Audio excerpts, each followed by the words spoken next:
How anything can you about it. compete at all unless you're pushing fiat? So, Well, dude, they're all dopers, right? So like head to tail, tip to toe, they all dope. It's just some of them get caught. And that's the only wrinkle. But if you're not doping, you're not competitive, dude. Like it just isn't going to happen. yeah. So Well, there's crazy stories where, like in the Olympics and stuff, they'll, as they're training and at peak performance and whatever, they'll extract blood that has whatever oxygenated levels and hormones or steroids or whatever in it. And then leading up to their performance, they'll inject just their own blood back into themselves to get all supercharged with the peak blood. what on earth was that noise, sir? Were you about to be attacked by a super space alien? Was it on my end? I didn't hear anything. You didn't hear anything? Oh, maybe it's just like some weird thing with your mic. Anyway, how's the Oregon coast? Actually, it's perpetually kind of overcastish, misty, but not that it looks like it, but it's that real thick kind of misty. Yeah. But it's not raining. It's actually kind of sunny, even in like you call it low sun. We were talking about exercising my eyeballs, the pupil and the iris, where I always typically wear my sunglasses for stuff, and I've been practicing going without just to give my eyeballs some exercise. Yeah, that's good, man. Like that was Stephen Lubka. For those Yeah. of you who don't know who that is, he used to be some higher up at Swan, who's now Swan. higher up at somewhere else. But he put out a whole, like he was like a sun god guy, right? Like he would just go out and like worship the sun constantly. And I remember he put out like a little like thought paper or something. I mean, it was like almost an academic paper, but not quite. Totally changed my mind about the sun. Like I mean, I grew up in New Mexico, and it's like the sun cancer or the skin cancer capital of the world or something. And I grew up with this idea, like, never look at the sun, just stay inside, be a vampire, sunscreen, all that kind of stuff. And then I read his paper, and it totally transformed me. But I started going out, and one of his recommendations was like, ditch the sunglasses, dude. Like you're absolutely weakening your eyeballs by doing that. Yeah. And if you try that in New Mexico, it's a trip, man, because it's high up here and it's bright. Like it is, there's no atmosphere to get in the way of stuff. You just like, but now I'm like able to sort of like tolerate the sun. It's like super, it's actually nice. Like it feels really good. Like I kind of forgot that I own sunglasses. So Yeah. yeah. Like exercise. So you get acclimated to it. Your whatever muscles in your eyes are they actually have to work. It'd be like if you're facing a screen all day every day, and you hear about that, but growing up with screen time, and the stretching of your pupils and iris and all that, they get kind of static a lot. You're not like looking around, shifting your eyeballs. Your eyes are used to like moving, fluctuating, handling light, handling darkness. And anymore, we have ambient light all the time and things that are just a foot away from us all the time. Yeah. So exactly. I'm trying to practice the eyeball exercise. So just throw your sunglasses in the trash and call it a day, dude. But I'll tell you what, man, there's like two things that I think people really underestimate in the modern world. And that is you need to chew tough things and you need to exercise your eyeballs, right? If you go look at all like the old Inuit pictures from like pre-colonization or meeting the Westerners or whatever in post, like their teeth are like amazing, like they're super strong and just perfectly straight. And then they get introduced to Western diets where they're just eating mush all day, like bread and potatoes and whatever, and like sugars too, yeah, boiled meat, and well, even less so the sugars. Like what happens is their teeth start doing this kind of stuff, like they just get all janky because like you need to work your teeth to make them strong in the socket, right? And so like all these little mechanisms of life that like the fiat world has sort of negated for us make it so we are like becoming just weaker and weaker and weaker as physical specimens, right? Like our teeth just fall out and rot. But the Inuit were up there like with their Colgate and brushing twice a day and flossing, like, and they had just amazing teeth. But like all Aboriginal tribes always have amazing teeth until they just fall out from age or whatever.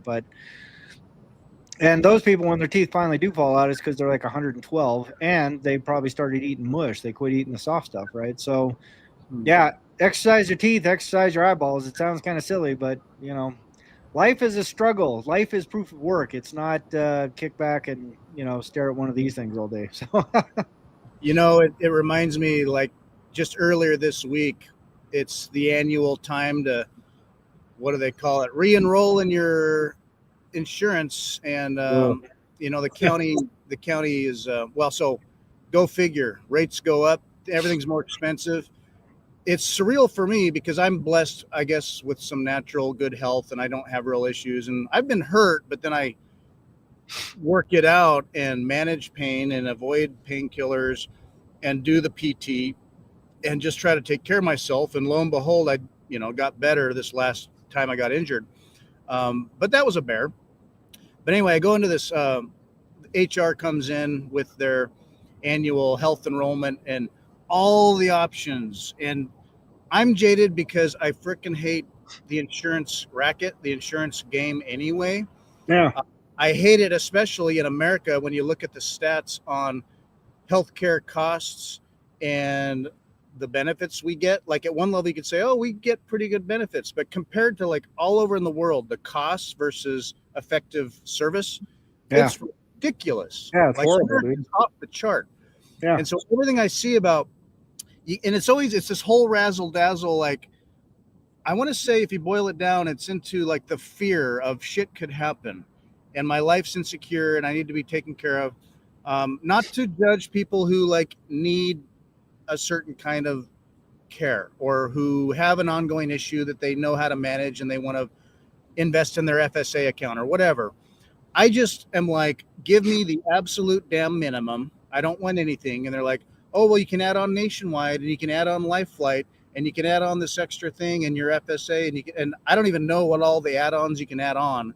Right. But they can take half your paycheck to basically give you the Nothing. security feeling of insurance, I guess. Right. Because they'll revoke it the second anything happens to you, dude. So, they're like that guy that got shot up in New York, and all the leftist women just came out and like wanted to gobble on his joint because he, Yeah, what's his name? But the guy had a point, right? Like that insurance company is notorious for like, what was it? Deny, defend, depose, or whatever it was. Or I mean, but like all they do is just go, oh, you got a claim? Well, go fuck yourself, right? I mean, that's like the straight up, like one after another. I'm not saying the guy should have been murdered, but I go, well, I'm not losing any sleep over it either. So yeah, people legitimately hate that shit because it's like, oh yeah, oh your house got creamed by hurricane stuff. Well, you had flood insurance, but you didn't have wind insurance. So sorry.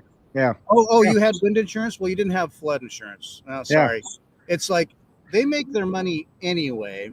And then any claim they can deny on top of that for reasons or whatever is just more money. More money. Yeah, exactly. Yeah. I mean, it is literally a racket. Like anybody that takes a look at it, you go, well, what kind of business is it that it's guaranteed that I'm going to pay more than I'm going to get out? You go, well, that's insurance. It has to, or else the game doesn't work. Right. So, yeah. And, in the era of the corporate raider and the corporate philosophy of maximize all profits at all times and all that kind of nonsense, it's like, you're 100% going to be confronted with people that are doing extractive things to you, but that's the price of a consumer-based economy, right? You go, well, hey, we in the United States are 70% of our GDP is consumer spending. You go, well, how did you get that up? Like, how did you get to 70% where you're actually consuming more than you make? Well, we sell things like $500 a month insurance, and we employ legions of baboons that sit there and push buttons behind the scenes so we can afford to pay them based on your $500 per month insurance, right? And then we make it mandatory. And, so that's how that capture game goes. It has to. Like, if you want to live in a consumer economy where all you get to do is just walk down to the store and buy like meat that's cut for you and vegetables that are already prepared for you and all this kind of stuff, like the cost of that is also that you have to pay for all the other services and things that you don't necessarily need, right? So I don't know, man. Buy Bitcoin, stay humble, stack sats, sign your balls. Bitcoin. Now I had my thoughts in my head long before Bitcoin, but Bitcoin solidified reasons and my incentives behind it all, so that every year when the health options come around from HR and they have the talk, and one, you have to go to this meeting, you have to hear it all, and you have to fill out the form, and you cannot opt out. You will get insurance. It's just a matter of which plan you pick. Thou shalt be covered. but on top of that is all the offerings of everything else, um, and the county's paying a chunk of it anyway, but they can't get off the hook either. Like for the insurance thing for them is that they need their employees covered. And on one hand, you could say, well, that's the right healthy human thing to do, is to take care of your employees. At another level, there is no opt out. Right. So, Yeah. like, Well, I'm that's the funny thing. like, no issues and never have. Can I opt out? No. And if you do the math, it's hundreds of dollars. Yeah. The minimum is hundreds of dollars a month. Oh, right. Yeah. Like you over your lifetime, especially if you actually take care of yourself. Like the thing is, you said earlier, like I have some sympathy for people with ongoing conditions, blah, blah, blah, blah, blah. And I go, I really don't anymore. I don't. I mean, like there is a subset of people that have chronic illness, right? Like genetically or whatever, through like environmental exposure to toxins and things like that they had no control over, right? And then there's the overwhelming body of just big, fat, lazy people that just want a pill and don't want to do anything. And so they'll sit there and let their diabetes get out of control, and they'll let their this get out of control, and they'll be drinking and alcoholic and this and that and the other thing. And they just refuse to exercise. They refuse to walk more than 10 feet. They have to have a little go scooter cart, or they have to do this, or they have to park as close as they possibly can, or they'll drive a block away and do like shit like that. You just go, well, how do you think human beings survived for the last 250,000 years? I don't think it was just from sitting in the cave getting fat. It was from like being out, being active, and even myself, like I can look at the world and go, oh yeah, well, I'm doing better than them. But I saw this really interesting interview with a guy who went down and lived with the Hazda in was it Tanzania, I think. It's a African tribe. These guys are pure hunter-gatherers still to this day, right? Like they're hunter-gatherers that consume what they as they go, right? There's no like hoarding or stocking or raising goats or whatever. And this guy said, man, I'm in really good shape. I could not keep up with these guys at all. Like these guys can run all day, and then they're running through the desert, and then they'll stop and drink like a cup of water, and then they'll keep going, and they're good. I'm out there just like dying, just like, oh my God. And he said his guide was like, these guys are going, hey, how come this guy doesn't know how to hunt? And he goes, oh, you don't understand. Where he's from, other people like go kill his meat for him and cut it all up for him. And they're like, what? What are you talking about? That's ridiculous. But he said even the little kids could just run circles around him. He's like, the amount of endurance they have, their strength, their overall like fitness level is like what we might consider a professional athlete here. And that's just the average Joe, right? Because they're out using their body the way nature intended it, So for even someone like me who can like crank out 100 burpees and do all this kind of stuff, I'm like, I still couldn't hold a candle to those guys, dude. They'd run circles around me. I am not adapted to like conserving water, and I'm not adapted to like conserving nutrients and things like that, So it's the modern life has its perks, but man, it comes with a cost, and quality of life is one of them. So for all those people that are sitting around that won't even do the bare minimum of like, well, just walk around the block twice a day or something. It's like, oh, but I'm sick. I'm chronically ill. Like, no, you're not. You're chronically lazy. Like you're chronically outsourcing your humanity to someone else so you can be a better farm animal, right? But yeah, maybe that's just the way people are. Yeah, not just farm animals, but quite domesticated. And I mean, we grew up just evolutionarily just walking all day, every day, walking. And nowadays you have to deliberately get your steps in. Like right. I got to get my steps in just so I'm running from the devil for, basically. But anyway, no, the fiat food, fiat health. I mean, one reason, we live like kings out here, Johnny. Yeah. Please cut my meat and feed me. That's exactly right. Fat and happy, that's all of us. Like none of us can escape that criticism, right? It's so true. It's like, oh, but will you cut it for me? The pieces are too big. I might make a mess. Oh, there's fur all over the place. Oh my God. And then here I am with my kids in the morning where like we're traveling. So the food's a little different what you get or packed or, have on hand while you're, staying somewhere randomly. And it's like, it's the same, say, meat or the same, say, fruit and vegetable. It's just cut differently or tastes differently or isn't quite the same. And so my 4-year-old, go figure, she's like, yeah. And I mean, it's a thing between parents, but my wife's kind of like accommodating. And I'm like, if she's not hungry, she's not hungry. Yeah. Like, I think that's the healthiest thing you can do for a child in the modern economy is just like let them feed naturally so they get Yeah, used to right. feeding naturally, right? Well, Because they like, need to eat, but they won't eat unless it's sweet or soft. And it's, I'm just like, that's what it's. This is good food. It's the food we have. If you don't want to eat it, that's fine. I'm not going to force like. Well, so when I was growing up, I had to sit there and finish my plate, and that's a whole nother story. yeah, But I'm not going to force my kids to eat or clean their plate.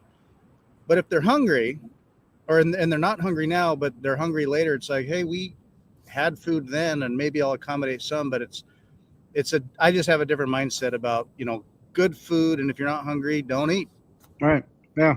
But Well, I mean, it's teaching self-regulation ultimately, right? Like, it's right, teaching people to go, hey, man, like, you need to sort of coordinate your needs with a schedule on some level, and if your needs are not being met by that schedule, then you need to slowly integrate that schedule until it becomes synced, right? I think like natural feeding is probably the one, like another critical health issue that people like. There's a reason why so many people are fat because they're like, oh, you have to eat 3 times a day, 5 times a day. You got to have 3 meals plus 2 snacks. You got to eat 6 small meals. You got like all this like really nonsensical sort of dogma that gets bandied about where people are just like, I must do this because that's because my blood sugar got low and now I've got headache, right? I mean, it's just like absolute batshit craziness. But if you look at like natural feeding habits, like if you look Travis. at any Aboriginal tribe in the world, you go, how often do these guys eat? And they go, well, like once every couple of days, they have like a big meal, right? And then the rest of the time, they kind of graze a little bit on like nuts and whatever. Hey, there's a new retard just went. There's our local Fed. Have you come to learn about dietary habits of Aboriginals, sir? Hi, Travis. How's it going, man? You want to hop on the stream? I could send them a link, I suppose. You Uh, could. It's episode well, 76, dude, the Freedom episode. Did you know Fritz was almost born on the 4th of July? thank you for watching this video. This is just a short clip from our full episode. So if you'd like to enjoy more entertaining wisdom found in our podcasts in their full context, just click a link in the corner. We are always sharing our big ideas on Bitcoin Liberty Live.